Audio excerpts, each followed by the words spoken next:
Vídeo 41. Esse é a parte da moto que eu fiz e, claro, da velocidade, foi só para te dizer que então, agora, aliás, um pouquinho antes disso eu tenho que falar outra coisa. Eu não sou um exemplo a ser seguido. Eu hoje, quando coloco essa história aqui, é uma daquelas histórias que servem como exemplo ao contrário. Não façam isso, não sigam isso, e eu não sou exemplo para ninguém. Desde que eu comecei com esses vídeos, eu pensei o que eu vou contar. E eu cheguei à conclusão que eu tenho que contar a verdade. Então, se eu não gosto desses meus exemplos com a velocidade, simplesmente eu poderia não contar.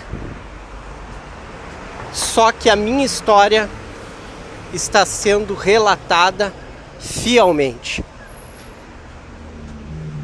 E já essa questão da velocidade já trouxe prejuízos incalculáveis na minha vida, que aos poucos eu vou contando. Mas uma coisa muito clara é que não se deve fazer isso. Eu jogava todos os meus problemas, todas minhas frustrações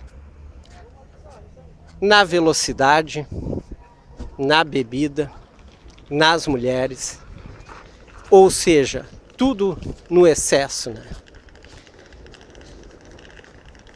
Então, já agora, nessas primeiras viagens para o norte, sozinho,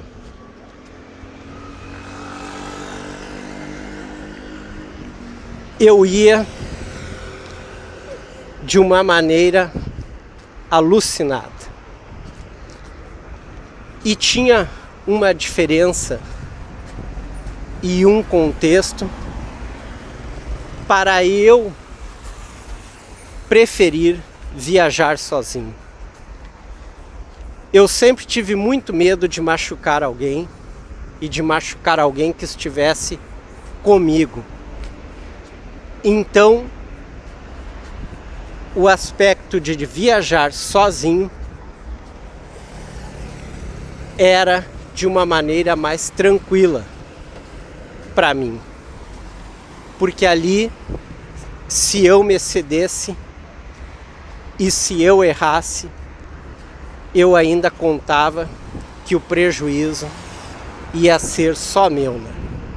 E felizmente, todos os prejuízos que eu tive na vida fazendo essas besteiras, só quem pagou, e pagou muito caro, fui eu mesmo.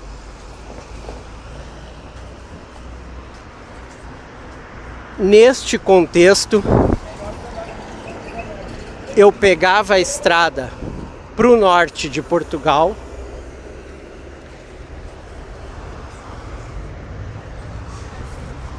e o que acontecia era uma briga de gato e rato entre eu e a GNR. A GNR é a Guarda Nacional Republicana, que faz o patrulhamento nas estradas. E ali era uma corrida de perseguição entre eu e eles. Claro que eu não preciso dizer que a GNR nunca me pegava. Às vezes eu cruzava por um certo ponto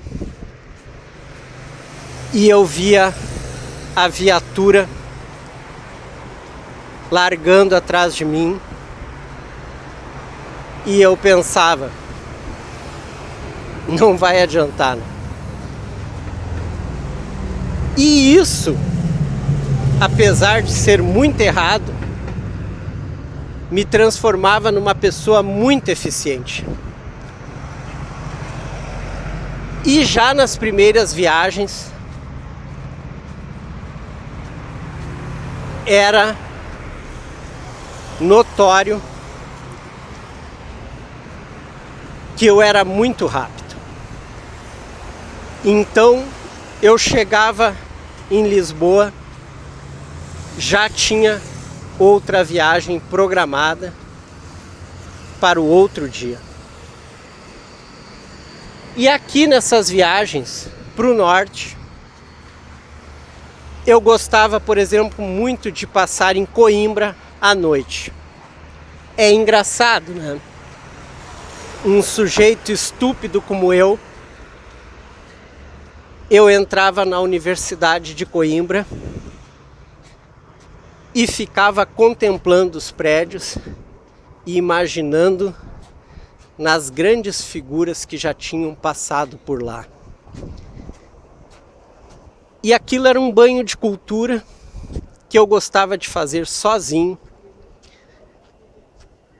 e contemplava aquilo, sonhando, imaginando e tentando me lembrar dos nomes que eu já tinha ouvido que estiveram ligados à grande Universidade de Coimbra. E as viagens eram solitárias, eu, a estrada, passando por povoações, por cidades menores e conhecendo tudo, né? Lugares que eu nunca sonhara em conhecer, naquele momento eu estava conhecendo.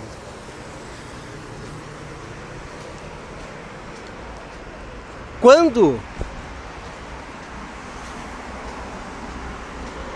eu chegava em Lisboa, muitas vezes já era de madrugada e eu, naquele cansaço interminável, ao invés de ir para casa e descansar, eu ia para a noite de Lisboa. E eu ia como um rato procurando um esgoto, atrás de festa, de movimento. E se isso não bastasse, eu ainda ia me divertir muito aquela noite, até o amanhecer. Simplesmente eu virava esses dias, no outro dia, mal eu passava na pensão para trocar de roupa, tomar um banho, claro, mas trocar de roupa, já me apresentava novamente no Boticário e novamente eu ia para a estrada. Aquela virou uma rotina constante e uma rotina que eu gostava muito, porque me largavam na estrada sempre com carrinhas, furgões, né? E sempre eram furgões locados. E esses furgões eram 0 km, a gasóleo, óleo diesel. E apesar de tudo isso, eu fazia esses veículos andarem muito bem. Então, eu me sentia o rei das estradas. E eu, que não tinha sonhado com nada disso no Brasil, agora simplesmente me deleitava fazendo essas viagens, conhecendo muito conhecendo o país, conhecendo a cultura local. E se eu não estava distante emocionalmente do Brasil, pelo menos ali, naquelas horas que eu estava na estrada, eu conseguia buscar então esse distanciamento. Apesar que as horas e horas solitárias muitas vezes me levavam para o meu seio familiar no Brasil, que era, como eu já disse, a maior das estupidezes ou estupidez que eu poderia cometer